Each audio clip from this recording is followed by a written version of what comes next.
Baik, teman-teman, apakah slide saya terlihat jelas di Zoom Anda? Semoga jelas ya. Saya akan menjelaskan sedikit tentang konsep teori belajar dan pembelajaran. Ini kaitannya dengan promosi kesehatan. Pada pembelajaran ini, Anda akan dibagi menjadi beberapa subbab ya. Jadi ada pengertian konsep belajar, kemudian tujuan belajar, ciri-ciri belajar, konsep belajar mengajar, serta faktor yang mempengaruhi belajar.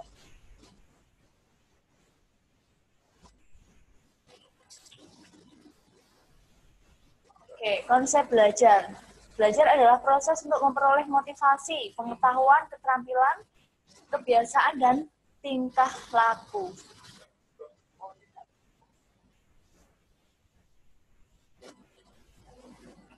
Ini jelas kalau ini?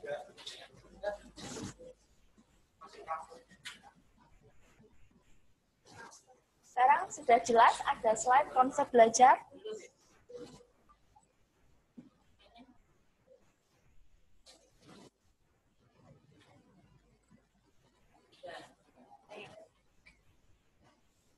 Nah, itu ya. Terus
halo, saya kembali.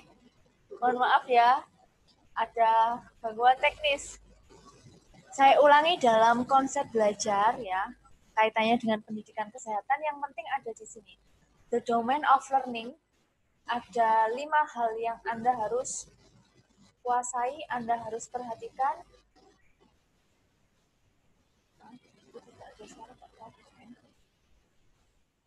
Sekarang sudah ada suaranya belum?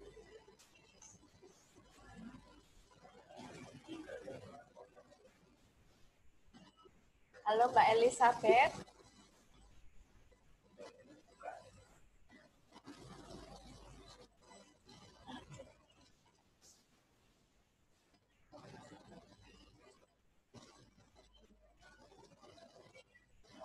Baik, terima kasih. Saya lanjutkan. Saya ulangi kembali untuk yang ketiga kalinya. Jadi di konsep belajar itu yang paling penting adalah di konsep ini, the domain of learning. Ada 5 kategori, mulai dari keterampilan motorik, kemampuan verbal, kemampuan intelektual, kemampuan kognitif, dan kemampuan sikap.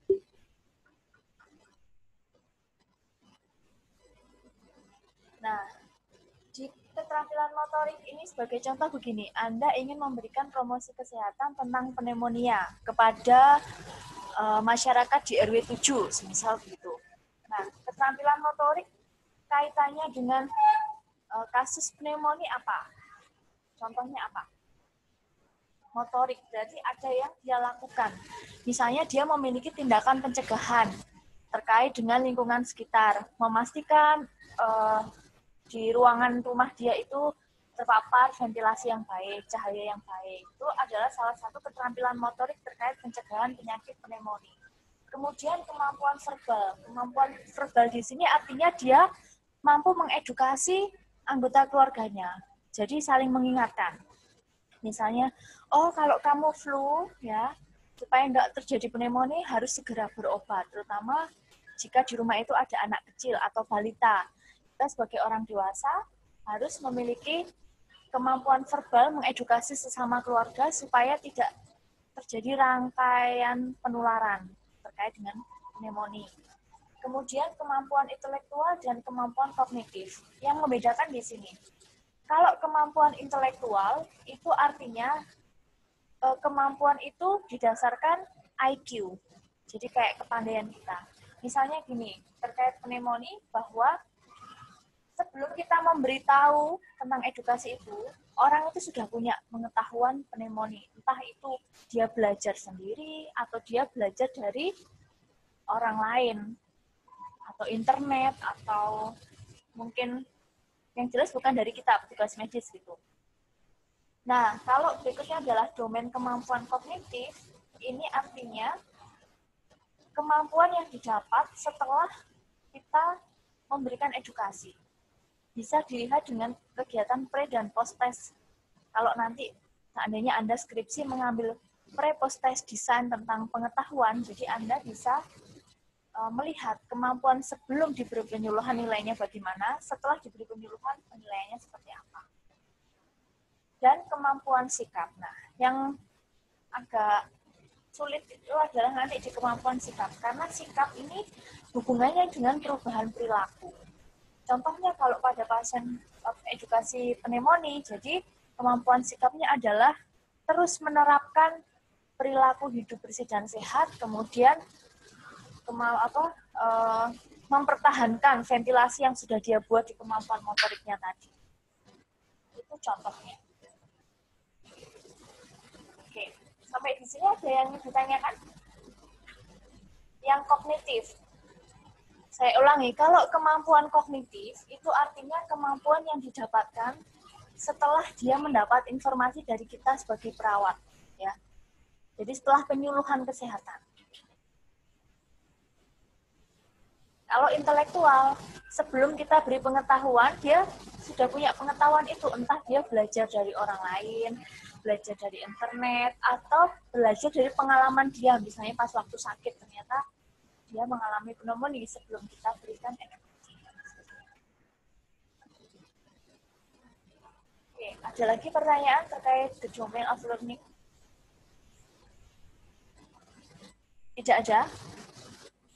Kalau tidak ada, jadi saya mohon maaf tidak bisa full 100 menit karena saya harus mengerjakan akreditasi. Besok harus diupload.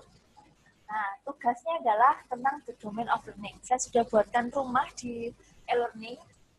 Jadi Bapak Ibu, silahkan nanti buka e-learning-nya. Kemudian setiap mahasiswa memberikan satu contoh terkait the domain of learning. Misalnya kayak saya tadi, saya mengambil kasus promosi kesehatan adalah tentang pneumonia. Jadi saya jabarkan keterampilan motorik, verbal, intelektual, kognitif, sikap apa yang kaitannya dengan pneumonia yang harus masyarakat atau orang itu ketahui. Gimana? Masih bingung?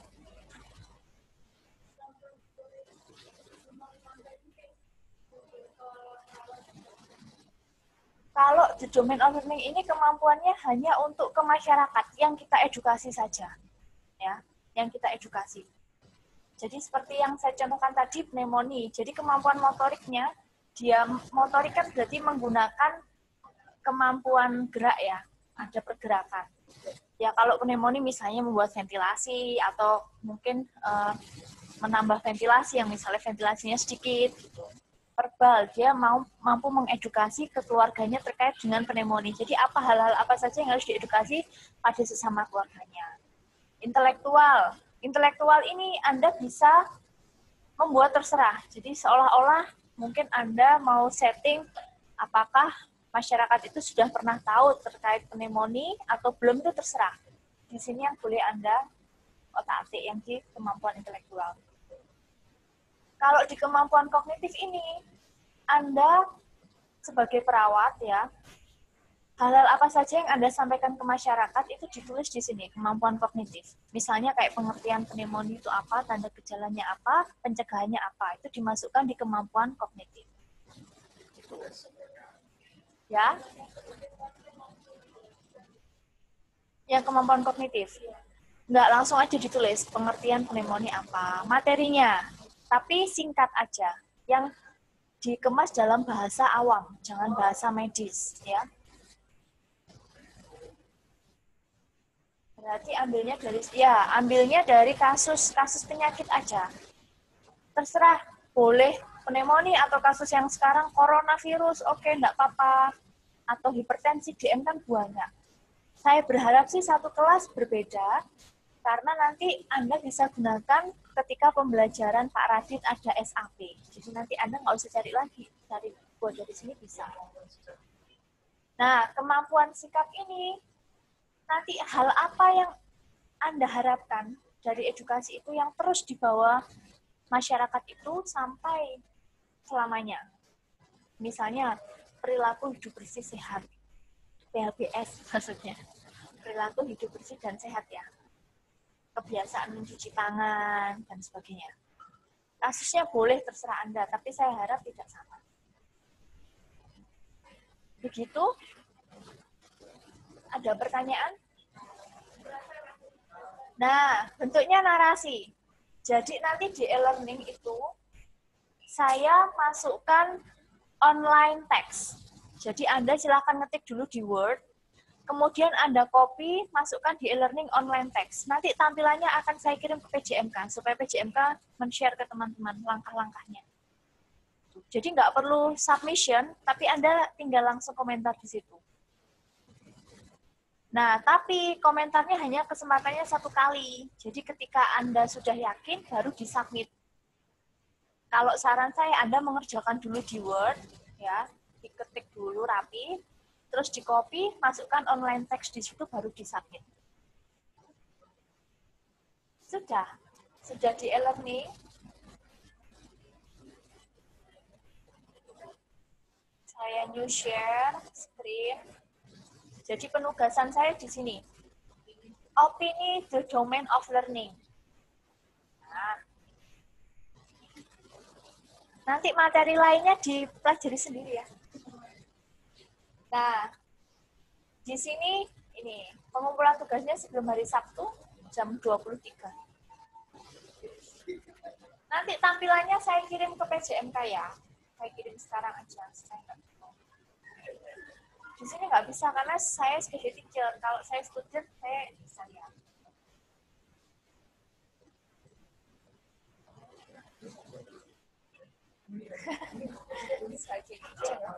Bentar ya. Tunggu.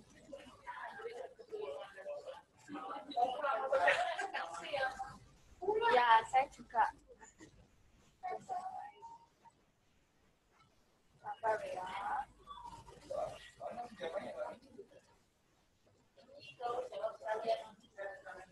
Kalau mau ada pertanyaan silakan sebelum saya tutup.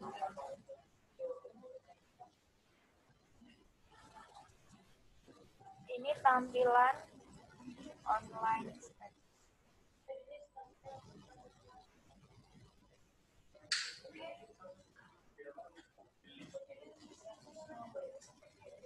Kasusnya bebas.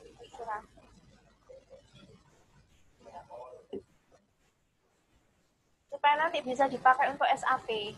Jadi Anda nggak mengulang.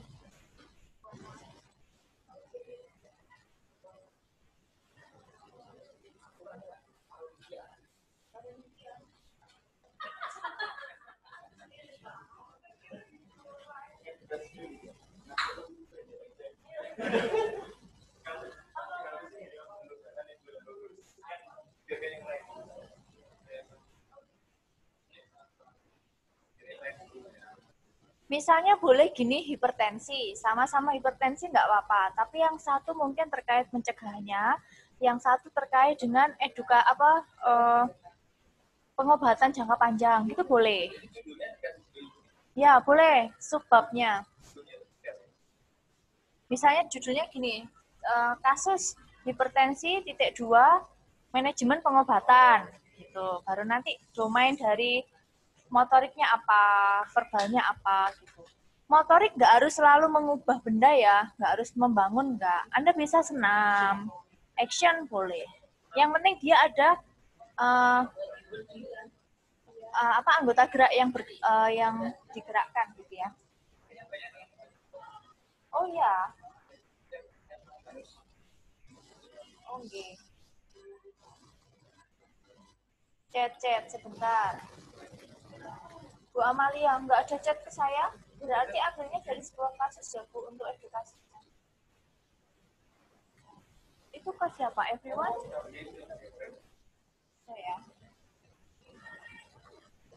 Nanti perhatikan ya, setelah Anda online text, itu akan ada permintaan untuk submit. Jadi diklik submission-nya. Saya kasih contoh. Ini saya coba memang semua assignment saya berikan supaya nanti terbiasa akhirnya.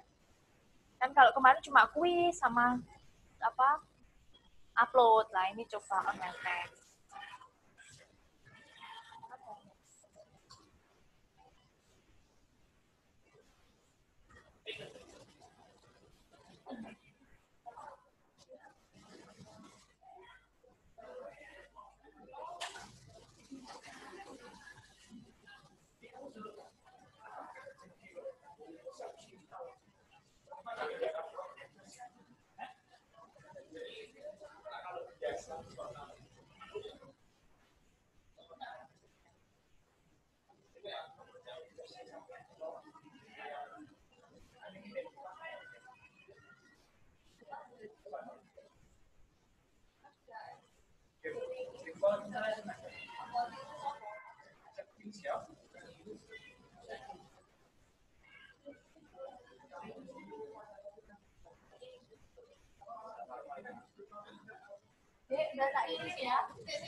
Baik teman-teman, begitu saja kuliah saya hari ini.